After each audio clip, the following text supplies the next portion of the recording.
116e épisode de votre podcast Le Buller, le podcast qui s'intéresse à l'actualité des sorties en bande dessinée chaque quinzaine.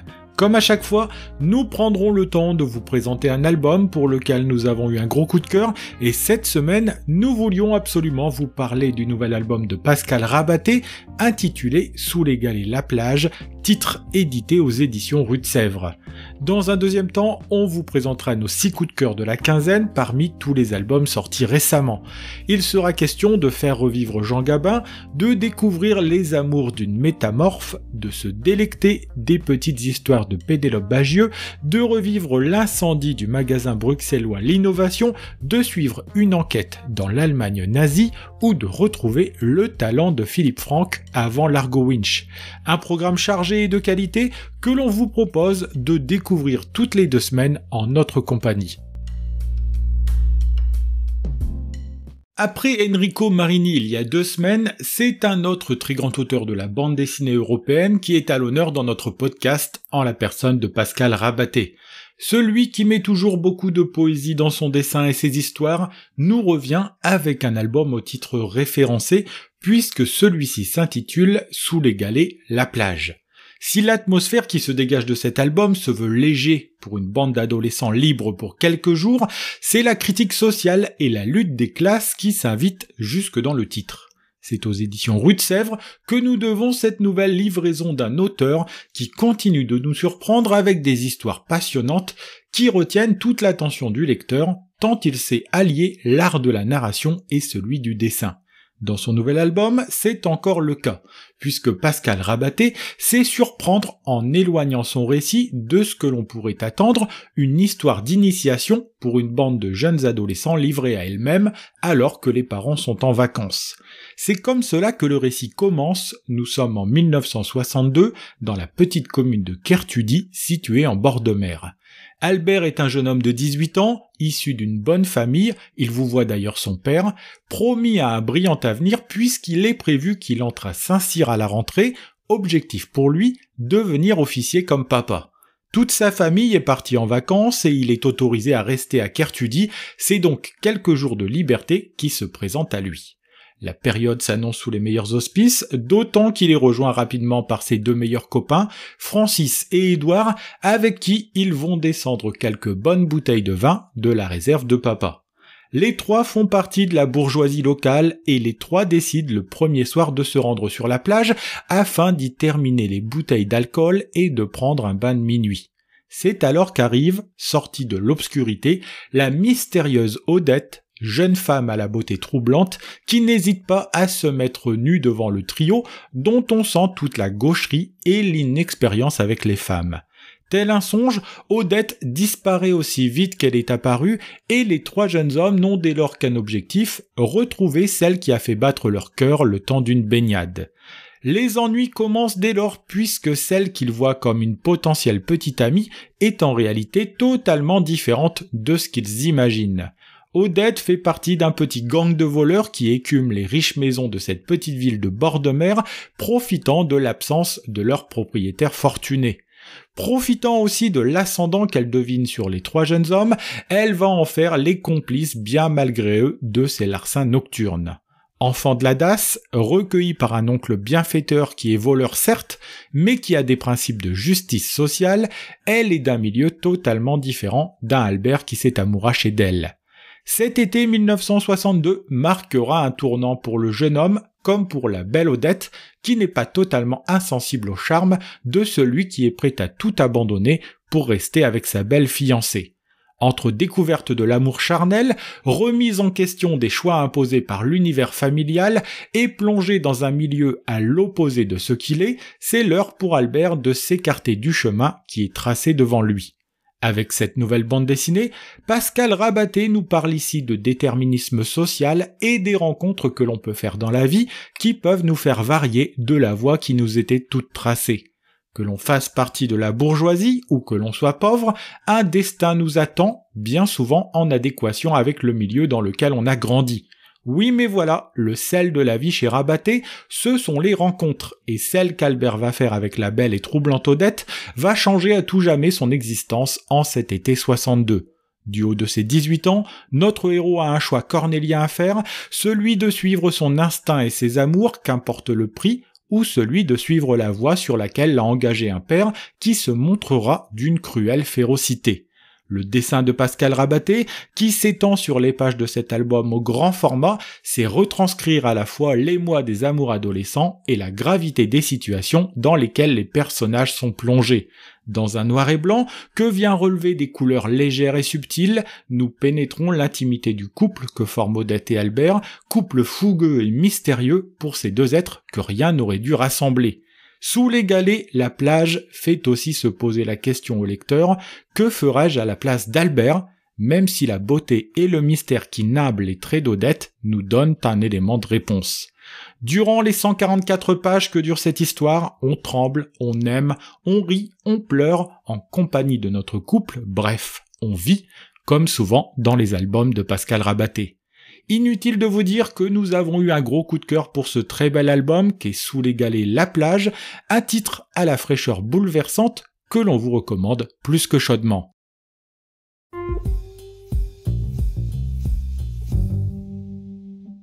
Dans cette seconde partie du podcast, nous allons revenir sur les 6 albums coup de cœur qui ont retenu notre attention cette quinzaine. Dans la très bonne collection 9,5 des éditions Glénat, celle qui parle de cinéma en bande dessinée, c'est Jean Gabin qui est la nouvelle vedette mise en avant par cette collection que dirige Noël Simsolo. C'est d'ailleurs lui qui signe le scénario de ce nouvel album, qui s'intéresse à l'un des monstres sacrés du cinéma français, après un titre récent consacré à Alfred Hitchcock et un précédent que l'on avait présenté ici même dédié à Jane Mansfield. C'est un Jean Gabin vieillissant que l'on suit ici et qui profite de quelques rencontres pour revenir sur les grandes étapes de sa vie, retracées ici par un Simsolo dont on imagine bien toute la difficulté qu'il a rencontrée pour faire tenir tout ça en 216 pages. On regrette d'ailleurs un peu que l'album ne fasse pas le double au niveau de la pagination, tant c'est parfois frustrant de passer d'une époque à l'autre, d'un succès à un autre, sans prendre le temps de suivre cette icône du cinéma français du siècle dernier. Nos pas suivent ceux de Jean Gabin, que ce soit sur les plateaux de tournage ou encore dans la ferme qu'il s'était acheté, lui qui se rêvait paysan et qui a été rejeté par ce milieu. C'est l'une de ses rares déceptions, car pour le reste, on voit un acteur et un homme qui a connu le succès au box-office, comme il connaîtra le succès avec les femmes. Il faut dire qu'avec son physique qui en imposait et ses jolis yeux d'un bleu profond, Jean Gabin, c'était ce que l'on appelait une gueule dans le monde du 7e art, même si l'homme était plus subtil qu'il n'y paraît. Ici, c'est Vincenzo Bizzarri qui dessine le personnage dans son environnement et celui-ci n'a pas tenté de rechercher le réalisme à tout prix en représentant les personnages tels qu'ils étaient, mais il a essayé de nous dépeindre une époque dans laquelle apparaissent de nombreux noms qui nous sont connus. Le code couleur qu'il met en avant pour signifier les allers et retours dans la chronologie font que l'on s'y repère très bien et que l'on prend un grand plaisir à se replonger dans l'œuvre de ce monstre sacré du cinéma. De La Belle Équipe, en passant par Pépé le Moco, Les Vieux de la Vieille, La Bête Humaine ou encore La Traversée de Paris, on revisite avec grand intérêt l'œuvre de Jean Gabin dans cette biographie que l'on recommandera aux fans de 7e comme de 9e art. Avez-vous déjà fait la connaissance d'une métamorphe dans votre vie ? Tout comme moi, je ne pense pas, car sinon, vous ne seriez peut-être plus forcément là pour écouter cette chronique du podcast. Une métamorphe est une créature capable de changer d'apparence et de se glisser ainsi aux côtés des humains pour vivre au quotidien dans leur entourage. Dans 47 cordes, Ambroise va croiser la route d'une métamorphe qui va tomber amoureuse de ce garçon solitaire et mystérieux qui semble cacher un grand secret qui se dévoile doucement au lecteur au fil des pages. Cet album singulier, on le doit au talentueux Timothée Le Boucher, lui qui nous avait scotché avec son sublime Ces jours qui disparaissent et qui nous revient ici avec un projet fleuve à la hauteur de son talent. Dans 47 cordes, récit qui se déploie en 2 volumes malgré un premier tome épais qui fait 388 pages, il nous raconte comment va évoluer cette histoire d'amour entre cette métamorphe et le personnage d'Ambroise. Comme nous le disions, Ambroise est beau, il est jeune, c'est un harpiste qui vient d'intégrer un nouvel orchestre et accessoirement, il vit chez sa sœur avec qui il entretient enfin une relation apaisée. Mais le beau jeune homme semble très peu enclin à vouloir faire rentrer quelqu'un dans sa vie, c'est ce que va remarquer la métamorphe qui va alors devoir emprunter plusieurs apparences pour pouvoir s'approcher le plus possible de l'objet de son désir. Si elle va prendre dans un premier temps l'apparence de séduisante jeune femme pour essayer de l'attirer, c'est finalement à travers les traits de Thomas, camarade rencontré à la salle d'escalade, qu'elle va établir le contact. C'est ce dernier qui va le mettre en relation avec la cantatrice Francesca Forabosco, autre personnalité inventée par la métamorphe, dont la relation qui va se nouer entre les deux va être des plus ambiguës. Thriller psychologique passionnant, de la première à la dernière page, il permet de découvrir par petites touches le personnage énigmatique d'Ambroise à travers les défis que va lui imposer la métamorphe qui s'est amourachée de lui. Le dessin est redoutable d'efficacité, il se veut net, rythmé, au découpage façon manga parfois, autre passion du jeune Ambroise dans cet opus. Au final, 47 cordes fait partie de ces albums passionnants de ce mois de novembre, un titre à retrouver chez Glénat dans la collection Millefeuille. Les Strates est aussi l'un des albums les plus attendus de ce mois de novembre, tant Pénélope Bagieux, au scénario et au dessin de ce titre, est l'une des personnalités du 9e art les plus en vue du moment. Après son Sacrée sorcière, réinterprétation personnelle d'une œuvre de Roald Dahl, que l'on vous a présenté dans notre 29e épisode, elle nous revient avec un projet beaucoup plus intimiste. Dans un noir et blanc, où transparaît son style si particulier qui fait sa signature, elle nous livre des tranches de vie dont certaines sont comiques et d'autres bien plus graves. C'est aussi pour elle l'occasion de renouer avec ses premières amours, elle qui a démarré en parlant de son quotidien avec humour et légèreté dans un blog qui a abouti à la publication de son premier album en bande dessinée. Avec les Strates, on sent que Pénélope Bagieux a acquis en maturité, même si elle essaye d'y garder un ton léger et décalé, bien que certaines histoires abordent des sujets sensibles. Elle y commence par une histoire qui s'étire sur 17 pages, où elle y revient sur le lien qui l'unissait avec son chat dans son enfance. C'est l'occasion de se plonger dans cette période de la vie où les émotions sont parfois décuplées et les liens que l'on peut nouer avec ces animaux très forts. Fumé, puisque c'est le nom de son chat, aura ainsi accompagné la jeunesse et une partie de l'adolescence de sa propriétaire qui, bien qu'amoureuse des chats par-dessus tout, a décidé de ne pas en reprendre à la mort de celui-ci. À l'aube de ses 40 ans, l'autrice française, gagnante du prix Eisner en 2019, se met à nu et nous raconte aussi des histoires un peu moins joyeuses, que ce soit la disparition de sa grand-mère ou encore les récits qui montrent des jeunes garçons qui se montrent plus que pressants avec elle. Même si les histoires qu'elle raconte se retrouvent à des périodes différentes de sa vie, sont très homogènes et le fait qu'elle se dessine en personnage central donne une unité à cet album que l'on a pris beaucoup de plaisir à parcourir. Après avoir parlé des autres femmes dans ses ouvrages précédents, comme ce fut le cas pour sa série Culottée, Pénélope Bagieux écrit sur quelqu'un qu'elle connaît bien et nous livre des histoires très intimes. Publié comme toujours chez Gallimard, Les Strates est un album très intéressant, à plus forte raison pour celles et ceux qui ont de l'admiration pour Pénélope Bagieux, comme c'est notre cas. En plus d'être passionnant, Les Strates est aussi un bel objet, puisque l'album est au format souple avec un élastique pour le refermer, à la manière d'un cahier de dessin. Avec L'été de cristal, le scénariste Pierre Boisserie et le dessinateur François Varzala s'attaquent à la trilogie berlinoise, l'une des œuvres majeures de l'écrivain Philippe Kerr.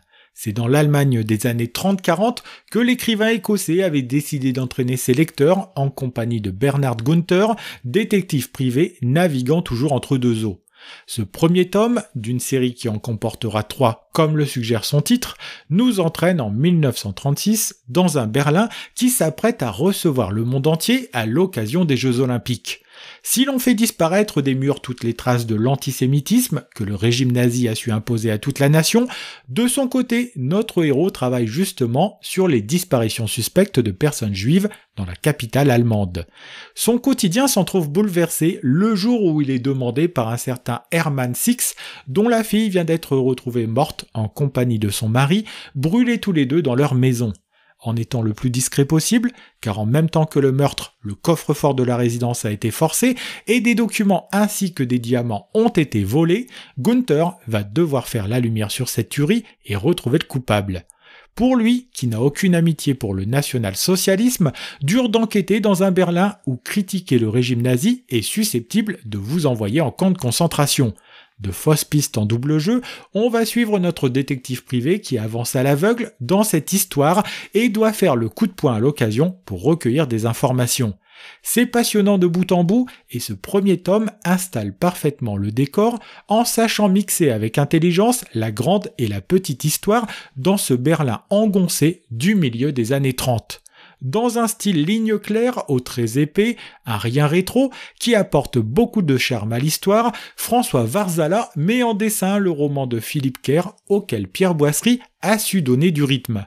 En 130 pages, nous voilà plongés dans une intrigue rondement bien menée pour laquelle on a les réponses à nos questions à la fin de l'ouvrage, même si d'autres restent encore en suspension.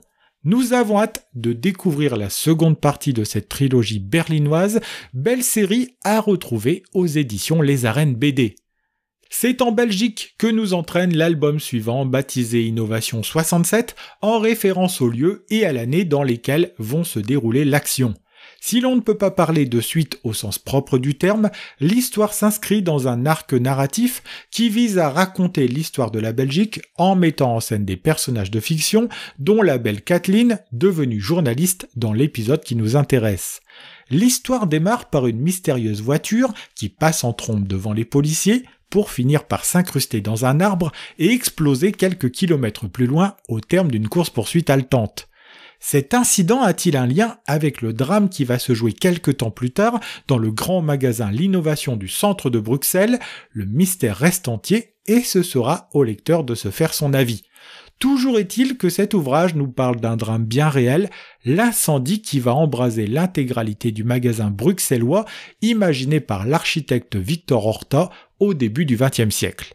Après avoir installé la scène et les personnages, l'album tourne autour de cette catastrophe qui se jouera le 22 mai 1967, période où la guerre du Vietnam est au centre des tensions pour un magasin qui propose une quinzaine commerciale mettant en avant les États-Unis. Il va falloir moins d'une heure pour que le commerce s'embrasse totalement, que la grande verrière se brise avant que le bâtiment ne cède dans sa totalité durant le sinistre. L'album ne fait pas l'impasse sur le drame que connut la Belgique ce jour-là, drame qui vit de nombreux clients du magasin se jeter dans le vide pour échapper aux flammes. Bien entendu, les personnages de l'histoire se retrouvent au centre de cette action, à commencer par Kathleen et son amie Monique qui s'étaient retrouvées quelques semaines auparavant aux Galeries Lafayette de Paris. C'est encore avec beaucoup de sérieux dans la documentation et d'astuce dans la façon de construire son histoire que Patrick Weber déploie ce récit passionnant tout au long des 54 pages. On retrouve aussi le dessin style ligne claire de Baudouin Deville qui nous plonge dans un Bruxelles plus vrai que nature et fourmillant de détails. L'atmosphère de l'époque y est parfaitement retranscrite et une fois encore, c'est un morceau de l'histoire de la Belgique que l'on voit se déployer devant notre regard conquis dans ce nouveau titre à retrouver une fois de plus aux éditions Anspach. Terminons, comme ce sera le cas chaque semaine, par un album réédité ou la sortie en librairie d'une intégrale que l'on retrouve avec plaisir. Depuis 1990, Philippe Franck dessine les traits d'un Largo Winch qui l'a rendu populaire dans la culture du 9e art français et même plus largement mondial. Mais voilà, avant de se consacrer presque entièrement à cette série, il a dessiné des villes et des femmes, diptyques scénarisés en son temps par son compère Bob de Groot. Dans ces deux albums, sortis à l'origine en 1987 et 1988, il y est question de faire s'enchaîner 6 histoires qui ont comme dénominateur commun de se dérouler dans des villes différentes avec un personnage féminin par histoire. Souvent, elles y jouent un rôle majeur à défaut d'occuper le rôle central, comme c'est le cas pour Hélène, tragiquement disparue sur l'île de Key West au moment où un ouragan de forte intensité est en train de se lever. Celle-ci semble hanter la mémoire de Roy puisqu'elle l'accompagne au quotidien, encore plus au moment où un nouvel ouragan est en train de se lever bien des années plus tard. Chaque histoire est placée sous le sceau de l'étrange, comme celle qui nous propulse à Paris pour y découvrir Ginette, personnage central mais absent de cette histoire. Elle n'a d'existence qu'à travers Maurice, son mari, venu noyer son chagrin dans l'alcool et découvrant à travers Eugène une oreille attentive pour écouter son récit. Il y parle de sa femme Ginette, fraîchement décédée d'un cancer et qui le laisse définitivement seul dans la vie, au cœur de la capitale française. Quand Eugène accompagne Maurice chez lui, pour ne pas le laisser seul et découvrir le corps de son épouse décédée, c'est alors un tout autre récit qui commence. C'est ainsi que les 6 histoires s'offrent à nous, dans un titre qui n'a rien perdu de sa qualité narrative et de son dessin à lignes claires rehaussé par des couleurs plus actuelles. On redécouvre avec grand plaisir le style de celui qui propose un dessin si caractéristique, tout de suite identifiable, dont tout le talent transpire déjà dans ses différentes histoires. C'est à Dargaud que nous devons cette nouvelle édition des Villes et des Femmes, un titre que l'on vous conseille vivement si vous ne le connaissez pas encore. Ainsi se termine ce 116e épisode, consacré en grande partie à l'album Sous les galets La Plage. Il me reste à vous remercier de l'avoir suivi avec intérêt jusqu'au bout. Si vous voulez prolonger le plaisir de nous suivre, rendez-vous sur notre compte Instagram où vous êtes toujours plus nombreux. C'est lebuller.podcast. Vous pourrez y laisser vos réactions et vos commentaires et vous découvrirez en images tous nos coups de cœur de la quinzaine. Faites-nous connaître aussi autour de vous en parlant de nous, non seulement dans la vie réelle, mais aussi sur les réseaux sociaux et en partageant cet épisode. N'hésitez pas non plus à vous abonner à notre podcast, c'est gratuit et c'est disponible sur toutes les plateformes, d'Apple Podcast à Spotify en passant par YouTube. Rendez-vous dans 2 semaines pour découvrir en notre compagnie les principales sorties en bande dessinée dans le 117e épisode de votre podcast Le Buller.